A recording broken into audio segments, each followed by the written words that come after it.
اعوذ باللہ السمیع العلیم من الشیطان الرجیم من ہمزہ ونفخہ ونفثہ۔ سورہ بقرہ کی آیت نمبر 171 میں اللہ رب العالمین کا ارشاد گرامی ہے، اور کافروں کو ہدایت کی طرف بلانے کی مثال ایسی ہے جیسے کوئی شخص ایسے آدمی کو آواز دے جو پکار اور ندا کے سوا کچھ نہ سن سکے۔ مزید برآں یہ تو بہرے بھی ہیں، گونگے بھی ہیں اور اندھے بھی ہیں، لہذا یہ سمجھ نہیں سکتے۔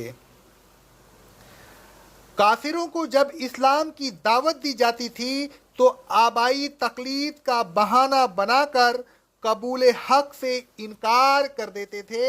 وہ اپنے آبا و اجداد کو معیار حق سمجھتے تھے۔ اس معیار پر وہ انبیاء علیہ السلام کی باتوں کو پرکھتے تھے، اور کیونکہ انبیاء علیہ السلام کی باتیں ان کے آبا و اجداد کے خلاف ہوتی تھی، لہذا ان کا انکار کر دیا کرتے تھے۔ ان کی مثال ایسی ہے کہ جیسے کوئی شخص کسی ایسے آدمی یا جانور کو پکارے جو آواز تو سن لے لیکن یہ نہ سمجھ سکے کہ اس سے کہا کیا جا رہا ہے۔ ایسے آدمی یا جانور کو پکارنا بے سود ہوگا، نہ وہ پکارنے والے کی بات سمجھے گا، نہ اس کی بات سے استفادہ حاصل کرے گا۔ یہی حال ان کافروں کا ہے، بلکہ اس سے بھی بدتر۔ یا تو رسول صلی اللہ علیہ وسلم کی دعوت کو سن بھی نہیں سکتے، اس لیے کہ ان کی روحانی قوت سماعت زائل ہو چکی ہیں۔ یہ روحانی لحاظ سے بہرے، گونگے اور اندھے ہیں، لہذا نہ کسی سے پوچھ سکتے ہیں، نہ سن سکتے ہیں اور نہ سمجھ سکتے۔ اللہ رب العالمین فرماتا ہے سورہ زخرف کی آیت نمبر 40 میں، اے رسول صلی اللہ علیہ وسلم، کیا آپ بہروں کو سنا سکتے ہیں یا اندھوں کو راستہ بتا سکتے ہیں؟ نہیں، یہ بہرے ہیں، ان کو آپ سنا نہیں سکتے۔ یہ گونگے ہیں، لہذا آپ سے راستہ پوچھ بھی نہیں سکتے۔ اندھے ہیں، لہذا صحیح راستہ کو دیکھ بھی نہیں سکتے۔ ان کو ہدایت کیسے مل سکتی ہے؟ اللہ رب العالمین فرماتا ہے سورہ یونس کی آیت نمبر 43 میں، اے رسول صلی اللہ علیہ وسلم، کیا آپ اندھوں کو راستہ بتا سکتے ہیں باوجود اس کے کہ وہ کچھ دیکھ ہی نہیں سکتے ہوں؟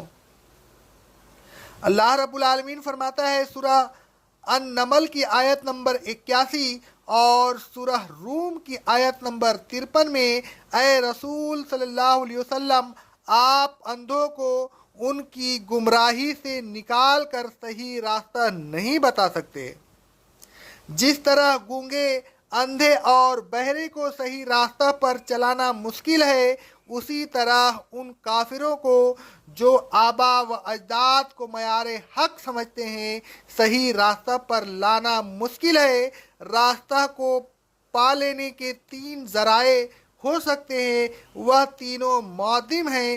یہ روحانی طور پر بہرے ہیں، گونگے ہیں، اندھے ہیں۔ ان کی روحانی صلاحیتیں معدم ہو چکی ہیں، یہ سمجھ ہی نہیں سکتے کہ صحیح راستہ کون سا ہے، لہذا ان کا صحیح راستہ پر آنا مشکل ہے۔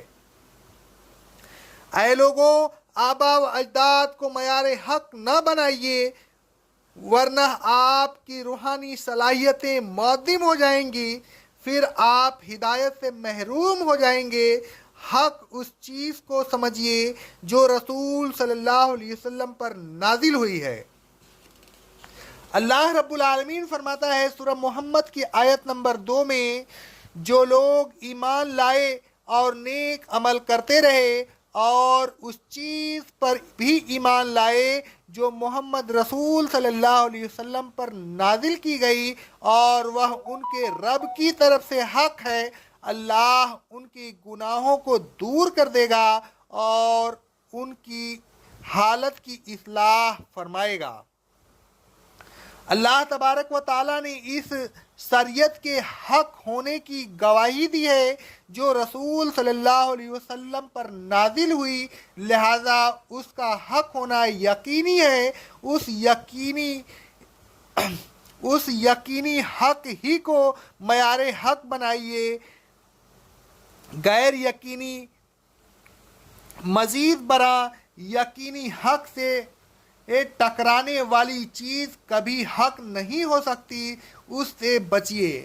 اقول قولی ھذا استغفر اللہ استغفر اللہ استغفر اللہ۔